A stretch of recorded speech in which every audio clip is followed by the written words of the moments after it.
இப்ப வர ஐக்யூ ஃபோன்ஸ்ல இந்த மாதிரி ஏதாவது ஒரு பட்டா, சிட்டா டவுன்லோட் பண்றதா இருக்கட்டும், இல்ல ஏதாச்சும் கவர்ன்மென்ட் அப்ளிகேஷன் அந்த பிடிஎஃப்பா டவுன்லோட் பண்ணும்போது பார்த்தீங்கன்னா, இதுல வந்து பிடிஎஃப் சேவ் பண்றது ரொம்பவே சிரமமா இருக்குது.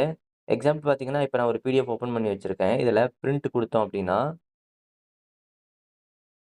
மத்த ஃபோன்ல பார்த்தீங்கன்னா, நார்மலா பிடிஎஃப் சேவ் பண்ற ஒரு ஆப்ஷனுக்கு போவோம். ஆனா, ஐக்யூ ஃபோன்னு வரப்போ பார்த்தீங்கன்னா, இதுல பிரிண்டர் வந்து செலக்ட் பண்ற மாதிரியான ஒரு ஆப்ஷன் தாங்க இது. அதாவது செலக்ட் பிரிண்டர், அதுக்கப்புறமா கீழ பிரிண்ட். செலக்ட் பிரிண்டர்க்குள்ள போயிட்டு நம்ம பிரிண்ட் வந்து வைஃபை மூலியமா கனெக்ட் பண்ணதுக்கப்புறம், இங்க கீழ பிரிண்ட்ங்கிற ஆப்ஷன் தான் இருக்குதே தவிர, மத்தபடி இத பிடிஎஃப்பா சேவ் பண்றதுக்கான ஆப்ஷன் இங்க இல்ல.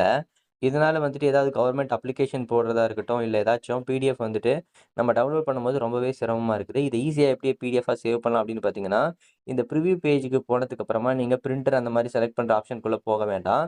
ஜஸ்ட் இந்த பேஜ் இருக்கு இல்லையா? இந்த பேஜ் வந்துட்டு ஜஸ்ட் ஒரு லாங் பிரஸ் பண்ணுனீங்க அப்படின்னாவே, மேல வந்து சேவ் அஸ் பிடிஎஃப் அப்படின்னு சொல்லிட்டு ஒரு ஆப்ஷன் வரும். இந்த இத குடுத்தீங்க அப்படின்னாவே, இந்த பிடிஎஃப் வந்துட்டு உங்களோட கேலரியில சேவ் ஆயிரும். இப்ப நம்ம சேவ் அஸ் பிடிஎஃப் குடுத்துட்டோம். குடுத்துட்டு இப்ப ஃபைல் மேனேஜர் ஓப்பன் பண்ணணும் அப்படின்னா, பார்த்தீங்கன்னா நம்ம சேவ் பண்ண பிடிஎஃப் இதுதான். இந்த பிடிஎஃப் வந்துட்டு இப்ப நம்மளோட கேலரியில சேவ் ஆயிருச்சு.